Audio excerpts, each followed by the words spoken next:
This month, we discover the design concept for the latest FIFA World Cup venue to be completed.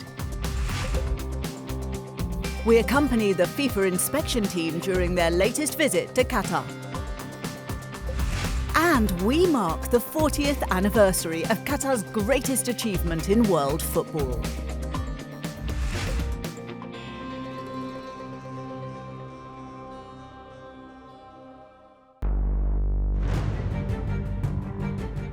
Marma Stadium is the 6th FIFA World Cup Qatar 2022 stadium to be completed. Its design represents the culture, history and symbolism of Qatar and the region. The originator of this stunning structure is Qatari architect Ibrahim Mohamed Jaida. His inspiration was an embroidered cap that Qatari men wear to cover their heads, called a gafia. Well, the gafia is the headgear that we wear. Not only here in Qatar, but around most of places in the world, especially the Middle East and the Far East.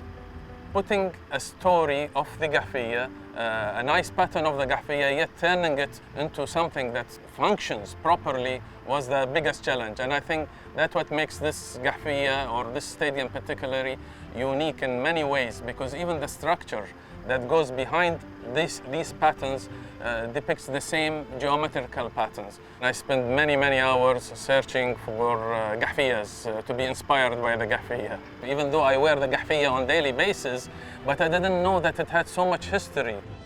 That rich history is key to Malik Al-Rashidi's work. He manufactures gafiyas, and the design of Al Thumama Stadium is very much at the heart of his business now.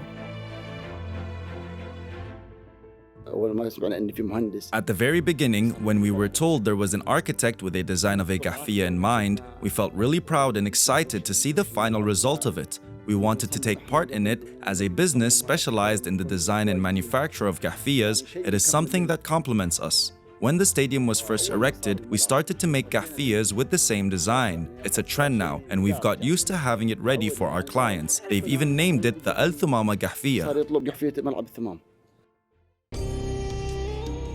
Creating a gafia takes great skill, passion and patience.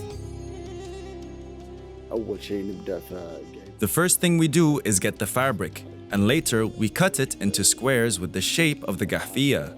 We begin with the corners of the fabric, and later we add the embroidery. The embroidery step is very important, since you have to sew it, as you've seen in the factory. We do it all step by step. So, the process is made up of 4 different parts: the cutting, the sewing, the adding of the embroidery, and the finishing step.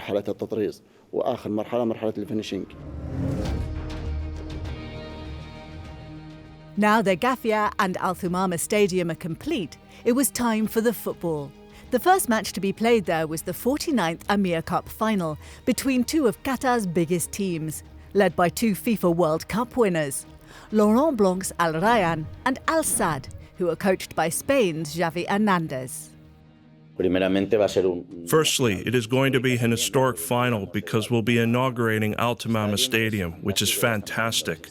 We can see the facility. It is going to be amazing. We will have a full capacity stadium with fans, so that's a positive. Before kick-off, the pre-match show demonstrated the significance of the gafia in a Qatari boy's life. Then, once His Highness Sheikh Tamim bin Hamad Al Thani, the Emir of Qatar, had taken his seat alongside FIFA President Gianni Infantino, further drama unfolded on the pitch. The match went to a penalty shootout. Iran international Shoje Khalidzadeh was the only one to miss, which allowed Youngwoo Young to score the winning goal, giving Al Sadd their 18th Amir Cup victory. Cue the celebrations and a finale that highlighted Al Thumama Stadium in all its glory.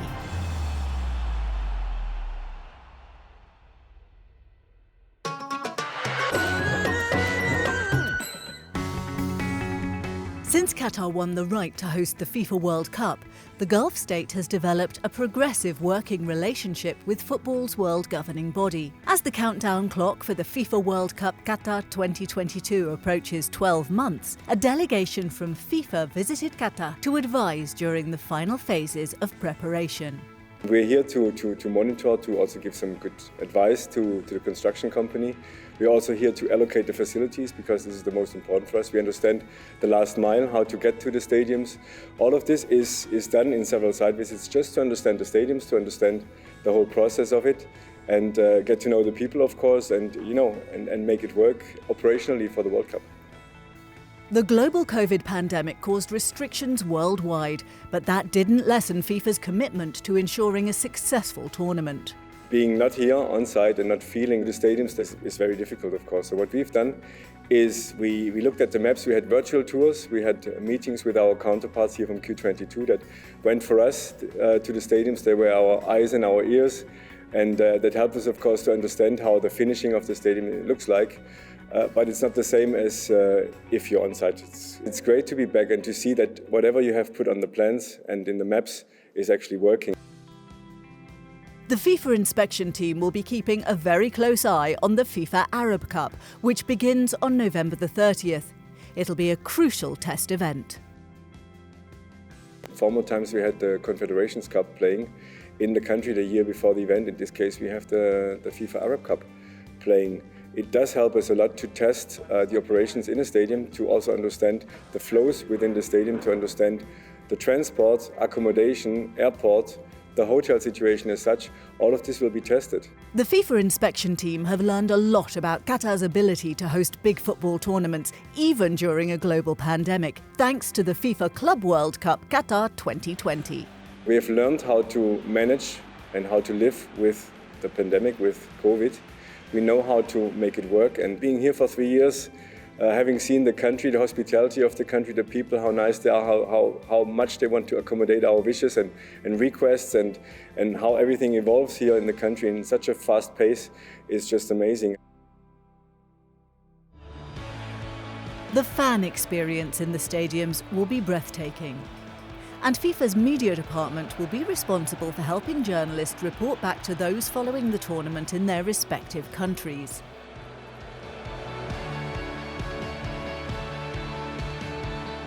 The size of the media tribune is huge. For the final, we have a requirement of 1,000 seats with desks where people the journalists can sit and work. And then in addition to that, another 1,000 seats where we have an overflow as well. On top of that, we have all the TV broadcasters. So yeah, we are swelling on one side of the stadium, but then again, for the benefit of everyone who sits at home and watches it. For the first time, the main media centre and the FIFA World Cup International Broadcast Centre will be housed in one central location at Qatar's National Convention Centre, making it a unique experience. We can also have more services, such as media can watch matches from there as well. So you may cover one match physically, but the 3 other matches in the group stage on the same day, you can watch in top high quality viewing in the main media center and then do your reporting from there. We will also have press conferences, obviously, in the main media center that will also centralize to the benefit of the media, but also to the benefit of the team, because the coaches and the players will come to one place every time and then have all the services for them as well. I think it will be a very unique World Cup. I've been working now with several World Cups, and it's exciting to come from a different setup that we had in the past to a complete new experience in Qatar. It's just amazing, and I'm very much looking forward to a World Cup here in this country, the first ever World Cup in the Arab world. You will showcase to the world what you can actually do, and I'm happy to be here in the country and be part of the World Cup.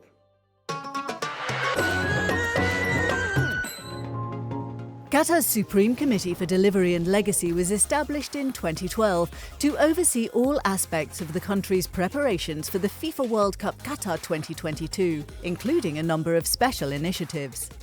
The Youth Panelist Initiative was started back in 2015. It's targeting a specific group of people in this community, which are the youth. So people aged from 14 to 21. It's a year-long program. Delivered through 10 different modules that touches on different areas around sports, the sports industry, for example, volunteering, social media best practices, and sports event management. In the 5 years prior to the global pandemic, over 100 youngsters were able to take full advantage of this comprehensive initiative. We're going to start by taking you through HMC and what it does and what we do through Qatar to the whole population of Qatar. And then we're going to have a presentation about the healthy lifestyle, which we're trying to promote through the whole country. Like Qatar itself, the youth panel was made up of citizens and residents.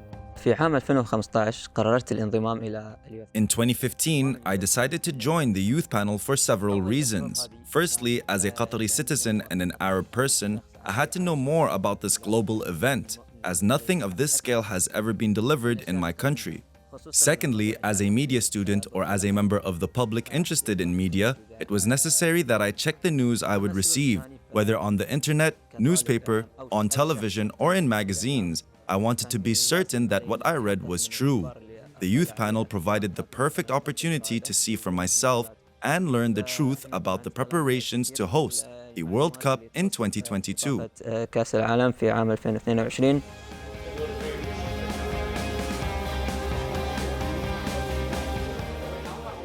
Being able to be behind the scenes and be part of the World Cup and, give the perspective of the youth on the 2022 World Cup was amazing for me. It meant that I could give in my ideas and present, what I wanted to see in the World Cup and what the people around me wanted to see in the World Cup and make sure that was delivered.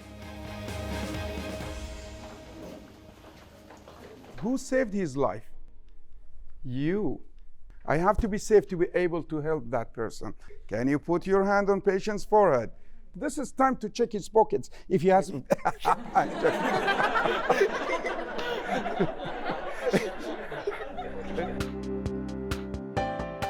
Throughout their stint with the youth panel, participants visit various organisations in Qatar to learn how different stakeholders contribute to the successful staging of any sporting event.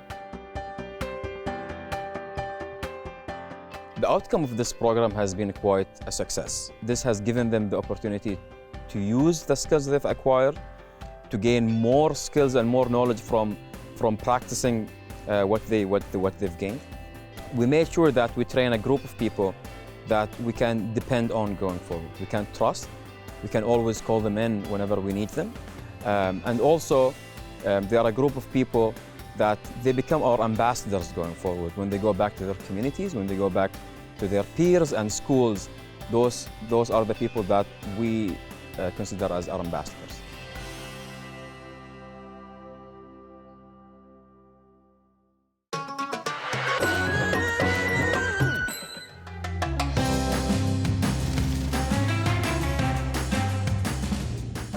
Esad Ahmad, manager of Egyptian restaurant Khan Farouk, the first restaurant in Qatar.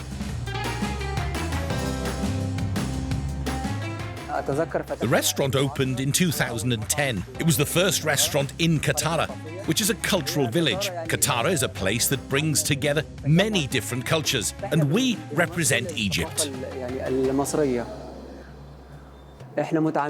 We have intentionally created an Egyptian kind of atmosphere. When you enter the restaurant, you feel like you've just landed in Egypt. The decoration, the music. Our guests tell us we feel like we're in Egypt.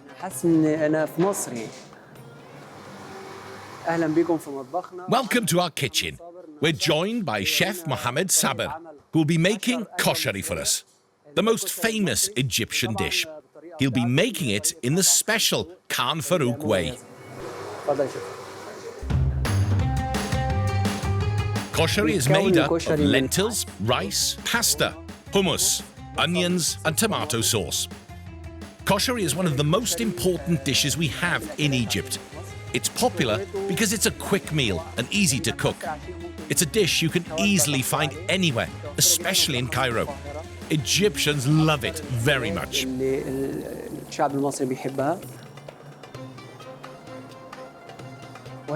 And here you can find the best Egyptian bread freshly baked by Mohamed.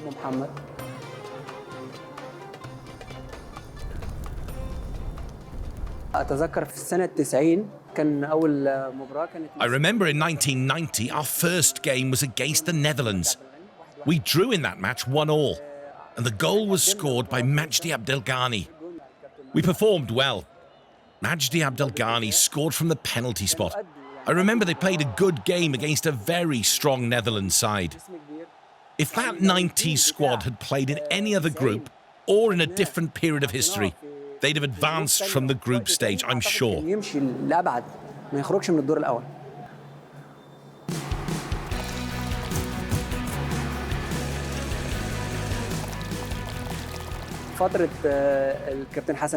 The generation under the manager Hassan Shehata was a special one. They started to stand out before 2006. That squad played the Under-20 World Cup, led by coach Shawki Garib, and finished third.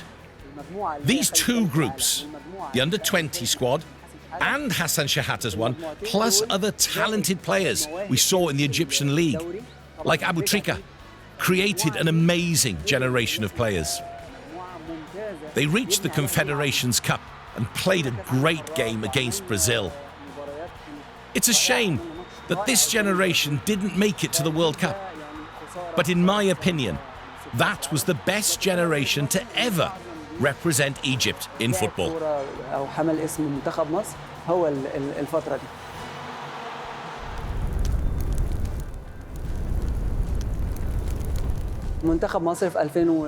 In 2018, Egypt played their first match against Uruguay. As I recall, we conceded a set-piece goal, losing 1-0 to Uruguay. It meant that we played well.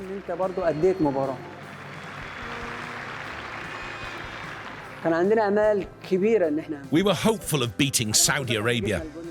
As far as I remember, Mohamed Salah opened the scoring. We thought we could win and get a good result, but were taken by surprise by Saudi Arabia's performance and lost the game. We wish they could have offered us a better performance and better results. Our ambitions were to get past the group stage.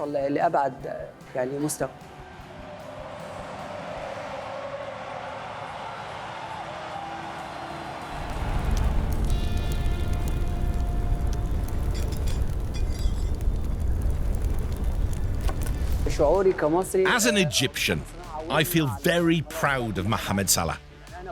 I believe he can win the Best Player in the World award one day. Mohamed Salah is the pride of all Arabs. When he arrived here for the FIFA Club World Cup with Liverpool, we delivered a plate of koshari to him because it's his favorite dish.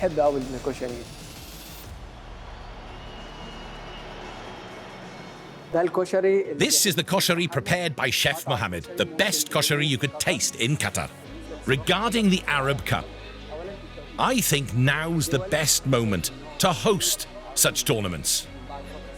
After such a difficult time for us, for a country to hold a championship of this magnitude, it's great. It will bring us together as Arabs. Now, in terms of sports, this is not something new for Qatar. I mean, during COVID, I realized Qatar is capable of hosting any kind of sports event that other big countries could not host, whereas Qatar is capable of everything.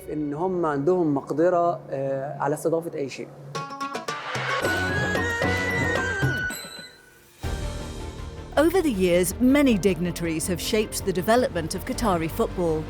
Amongst them, their legendary Brazilian coach Evaristo Macedo, the mastermind behind their first global outing in the 1980s.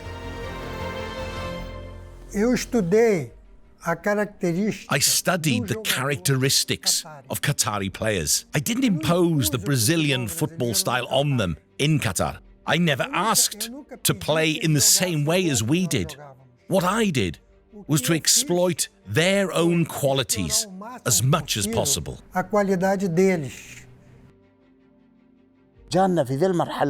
What made us develop our talent was the Brazilian school, led by Evaristo. He was smart, witty, and had a personality. Alongside a technical assurance, he taught us how to defend, attack, and made us love this country because he loved it. زرع بداخلنا حب الوطن لأنه هو حب الوطن.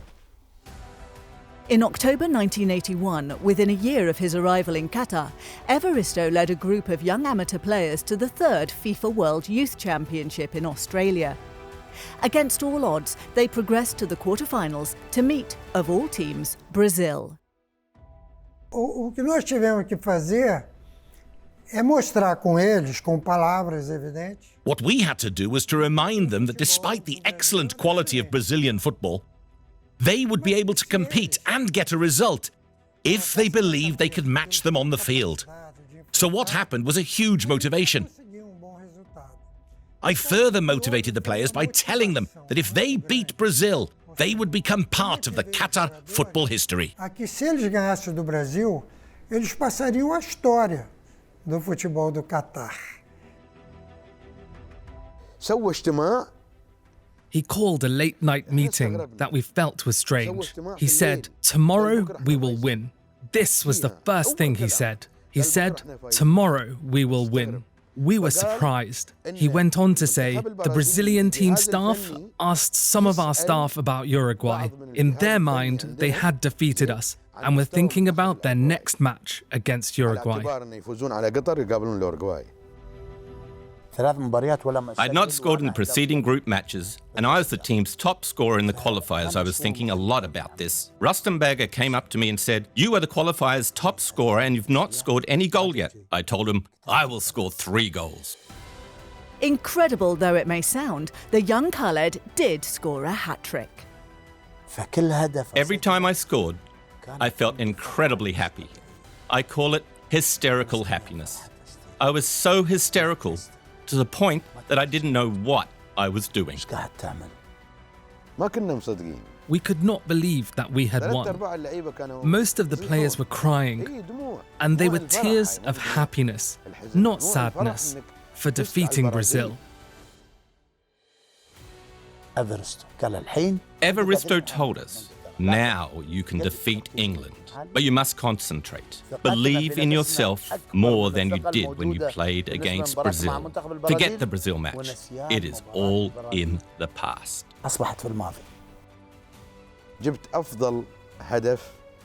I scored the best goal in my life and in the championship. I did not think that I would score a scissor kick goal. Winning this match made the Qatari football go global. Reaching the World Youth Championship final match is a great honor. We did not become champions, but we did play in the final.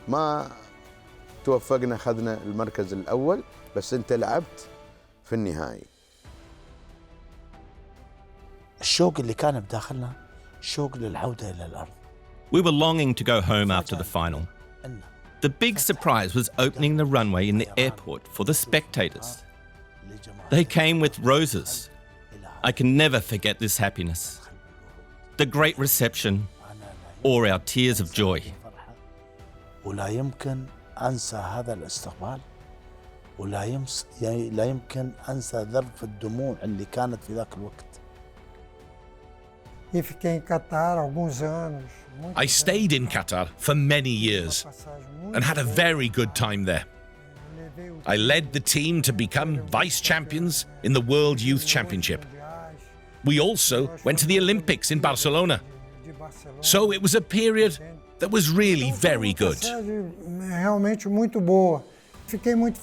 I was very happy when I found out that Qatar would host the World Cup. I went back in time. I remember when I arrived in Qatar and how Qatar was.